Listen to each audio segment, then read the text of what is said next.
नाशिकच्या उद्योग विश्वासाठी एक मोठा टप्पा गाठण्यात आला। सीपीआरआयची रिजनल इलेक्ट्रिक टेस्टिंग लॅब काल कार्यान्वित झाली। या लॅबमुळे नाशिक जिल्ह्यासह महाराष्ट्रातील उद्योगांना जागतिक स्पर्धेत टिकण्यासाठी मोठा आधार मिळणार आहे। या लॅबच्या उद्घाटन सोहळ्यास मुख्यमंत्री देवेंद्र फडणवीस, केंद्रीय ऊर्जा मंत्री मनोहरलाल खट्टर, अन्न व नागरी पुरवठा मंत्री छगन भुजबळ यांच्यासह मान्यवरांची उपस्थिती होती। यावेळी 12व्या वित्त आयोगातून या लॅबसाठी मागणी करण्यात आली। आपल्याकडे असलेले ट्रान्सफॉर्मर, स्मार्ट मीटर यांच्या टेस्टिंगसाठी हैदराबादला जावं लागायचं। आता मात्र ही टेस्टिंग लॅब आपल्याकडे आल्यामुळे एका इकोसिस्टम या ठिकाणी तयार होणार असल्याचं यावेळी मुख्यमंत्री देवेंद्र फडणवीस यांनी सांगितलं। आज अतिशय आनंदाची गोष्ट आहे की सीपीआरआयच्या या रिजनल टेस्टिंग फॅसिलिटीचं उद्घाटन केंद्रीय मंत्री मनोहरलालजींच्या हस्ते नुकतंच पार पडलेलं आहे। आणि केवळ नाशिकच नाही तर महाराष्ट्राकरता ही व्यवस्था अतिशय महत्त्वाची व्यवस्था म्हणून यापुढे काम करणार आहे। भुजबळ साहेबांनी याचा इतिहास देखील सांगितला की याची मागणी पाहता 12व्या वित्त आयोगामध्ये याला मान्यता देण्यात आली। त्यानंतर 2015 साली या जमिनीचं अलॉटमेंट करण्यात आलं। 2019 साली याचं भूमिपूजन करण्यात आलं आणि आता याचं आज आपण उद्घाटन केलेलं आहे। आणि या जमिनीच्या अलॉटमेंटच्या वेळी भुजबळ साहेबांनी याचा पाठपुरावा केला आणि ही जमीन या ठिकाणी उपलब्ध होईल याचा प्रयत्न त्यांनी त्या काळामध्ये केला। आणि त्यानंतर निश्चितपणे एक चांगली व्यवस्था आपल्या राज्यामध्ये तयार झाली आहे। आपल्याकडे जी काही इलेक्ट्रिकल इक्विपमेंटची इंडस्ट्री होती, ट्रान्सफॉर्मर्स तयार करणारे किंवा स्मार्ट मीटर्स तयार करणारे, या सगळ्या वेगवेगळ्या इक्विपमेंट्स करता त्याचं टेस्टिंग करण्याकरता हैदराबादला जावं लागायचं किंवा भोपाळला जावं लागायचं। त्यामुळे लागणारा वेळ, लागणारी कॉस्ट, या सगळ्या गोष्टी कुठेतरी आपल्याकडच्या गुंतवणुकीवर मर्यादा आणत होत्या। पण मला आज आनंद आहे की ही टेस्टिंग लॅब या ठिकाणी आल्यामुळे मगाशी जसं भुजबळ साहेबांनी सांगितलं की आता एक नवीन इकोसिस्टीम ट्रान्सफॉर्मर्स पासून तर मीटर्स पर्यंत आणि विविध प्रकारच्या इलेक्ट्रिकल इक्विपमेंट्स पर्यंत आता या ठिकाणी तयार होईल। तसेच महाराष्ट्र देशातील इलेक्ट्रिक वाहन वापरात आघाडीवर आहे।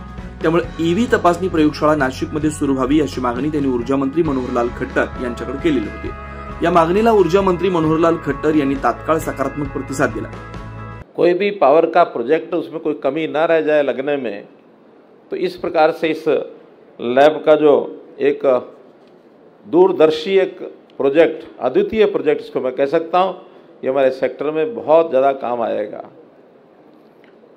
कभी कभी नागरिक तो ये सोचता है कि पावर जनरेशन थर्मल से हुई या मानो हाइड्रो से हुई, अब सोलर भी आ गया, विंड भी आ गया, कहीं कहीं न्यूक्लियर भी लग गया, वहाँ से पावर जनरेट हुई, ट्रांसमीटर से ट्रांसमिशन से हमारे यहाँ आ गई और तारें लगा करके हमारे घर में मीटर के माध्यम से हमको दे दिया, हमको पावर मिल गई। इतना सामान्य सी प्रक्रिया आम नागरिक को होती है, लेकिन आम नागरिक को ये पता नहीं होती कि इस पावर जनरेशन के बाद हमारे तक पहुँचाने के लिए कितने और काम करने पड़ते हैं। और मैं समझता हूँ कि अच्छे अच्छे लोग इस प्रकार की लैब की कल्पना भी नहीं करते होंगे कि हमारा हर उपकरण, हर इंस्ट्रूमेंट, हमारा हर एप्लायंस जो यूज़ होता है वो किसी न किसी क्वालिटी चेकिंग के माध्यम से पास होकर के तब हमारे आता है। बहुत से स्टैंडर्ड्स बनाए गए हैं, उन स्टैंडर्ड्स के ऊपर अगर खरा नहीं उतरते तो फिर कहीं भी कोई दुर्घटना हो सकती है, बहुत बड़ा नुकसान, लॉस हो सकता है। ये पूरी चेन होती है, पावर की सप्लाई चेन, जनरेशन से लेके हमारे घर के बल्ब जलने तक। हमारे टीवी में लाइट पहुंचने तक लंबी चेन है, और इस लंबी चेन में कहीं भी कोई कमजोरी रह गई तो नुकसान हो सकता है, हमारी लाइट जा सकती है। एक कहावत है ना कि strength of the chain lies in weakest link of the chain. Puri chain में अगर कोई कड़ी बहुत कमज़ोर रह गई तो वो समझो चेन ख़त्म है, टूट जाएगी। ऐसे ही सारे सिस्टम की चेन की हर कड़ी को मजबूत रखना पड़ता है। उस प्रकार से यहाँ जो टेस्टिंग लैब बनाई गई है, इसके अंदर जितने हमारे उद्योगपति हैं जो हमारे लिए अप्लायंसेस बनाते हैं, जो इस प्रकार की मशीनरी उपकरण बनाते हैं, उन सबको टेस्टिंग के माध्यम से और आगे इसको इंस्टॉलेशन होती है। इस प्रकार की टेस्टिंग लैब पहले से बेंगलुरु में भी है, हैदराबाद में है, भोपाल में है, नोएडा में है, छोटी लैब कलकत्ता में भी है। अब यहाँ ये लैब खास करके पश्चिम भारत के लिए जो बनाई जा रही है, इसका बहुत बड़ा लाभ आसपास के प्रांतों के सब उद्योग जगत को होगा और हमारे पावर डिपार्टमेंट को भी होगा। तसेच CPRI ही केवळ एक प्रयोगशाळा नसून विद्युत विश्वाला दिशा देणारी महत्त्वाची संस्था असल्याचं देखील यावेळी मंत्री भुजबळ यांनी सांगितलं।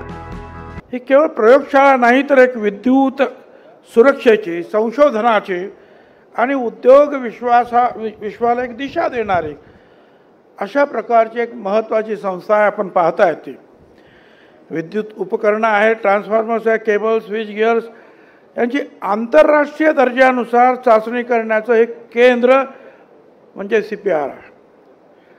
आपल्या इथं जे आहेत, इथे या इलेक्ट्रिक गुड्स जे आहे सामान आणि कारखान्याने एक भलं मोठं जे आहे एक्झिबिशन भरवलं होतं आणि त्यावेळेला मी तिथे गेलो, पालकमंत्री होतो म्हणून बोलवलं गेलो आणि त्यांनी सांगितलं की आम्ही एवढं चांगलं काम करतो आहोत, प्रचंड प्रमाणावर आमचं प्रोडक्शन आहे, आंतरराष्ट्रीय दर्जाचं प्रोडक्शन आहे, परंतु ते जर आम्हाला परदेशात पाठवायचं असेल, आमच्याकडे परदेशातल्या मोठ्या ऑर्डर्स आहेत, पण ते जर पाठवायचं असेल तर आम्हाला भोपाळला सॅम्पल पाठवा, बँगलोरला पाठवा आणि 3-3 महिने त्याची दाद फिर्याद होत नाही आणि मग आमच्या ऑर्डर्स ज्या आहेत त्या ऑर्डर्सवर फार मोठा परिणाम होतो।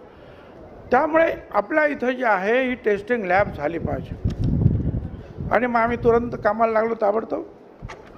त्यावेळेला हे आपले समीर भुजबळ जे आहेत, ते खासदार होते, त्यांना म्हटलं बाबा ते आता हे तुम्ही दिल्लीचं आता ही कंपनी आहे तुमची भारत सरकारची संस्था, यांच्याशी तुम्ही संपर्क साधा आणि मग त्यांनी सांगितलं आम्हाला 100 एकर जागा पाहिजे। विलास पाटील इथे कलेक्टर होते, त्यांनी ताबडतोब आम्ही 1 महिन्याच्या आत ही जागा इथं त्यांना देऊ केली। ताबडतोब या संस्थेचे जे प्रमुख आहेत ते इथे आले नाशिकमध्ये आणि आमच्यासमोर ताबडतोब तो MOU वगैरे जे आहे साईन करण्यात आला। प्रचंड खर्च आहे।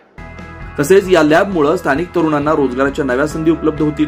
तसेच महाराष्ट्र इलेक्ट्रिक वाहन वापरात देशात अव्वल क्रमांकावर पोहोचेल असा विश्वास अन्न नागरी पुरवठा मंत्री छगन भुजबळ यांनी व्यक्त केला। या उद्घाटन सोहळ्यात जलसंपदा मंत्री गिरीश महाजन, शालेय शिक्षण मंत्री दादा भोसे, नाशिक विभागीय आयुक्त प्रवीण गेडाम, नाशिककर मोठ्या संख्येने उपस्थित होते। 9 न्यूज महाराष्ट्र ब्युरो, नाशिक।